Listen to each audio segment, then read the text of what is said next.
कुर्ल्यातल्या बस अपघाताने अवघ्या महाराष्ट्राला हादरवून सोडलं होतं। राज्यामध्ये अनेक ठिकाणी शहर बस सेवेचे सध्या 3 तेरा वाजलेले आहेत। कधी अप्रशिक्षित चालक तर कधी बसची दुरावस्था झालेली पाहायला मिळते।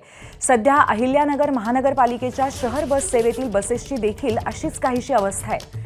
अनेक बसेसच्या काचा फुटलेल्या आहेत, सीट्स फाटलेल्या आहेत, तर पत्रे सुद्धा वाकलेले तुटलेले आहेत।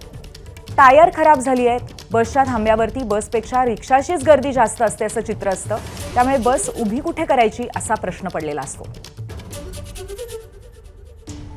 प्रवाशांच्या जागेवर पत्रे बाहेर आले आहेत, म्हणजे चालताना बसताना कुठेही पत्रा लागू शकतो, कोणाचे पाय फाटू शकतात, कोणाचे हात फाटू शकतात, काहींचे स्टीअरिंग नीट नाही आहेत। आज पाहिलं या गाड्यांचे टायर सुद्धा नीट नाही आहेत।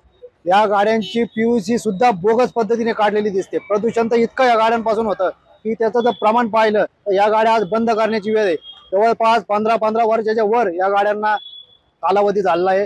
रोडवर वाहने इतक्या या गाड्या लायक सुद्धा नाहीत की त्या पुढच्या 10 दिवसामध्ये त्या सर्व दुरुस्त करून घ्यावी आणि प्रवाशांना अतिशय चांगल्या पद्धतीच्या सुविधा द्याव्यात असे आपण त्यांना निर्देश देत आहोत। आणि नाही जर त्यांच्याकडून याचं पालन झालं तर आपण त्यांच्यावरती दंडात्मक कारवाई करू। एबीपी माझा, उघडा डोळे बघा नीट।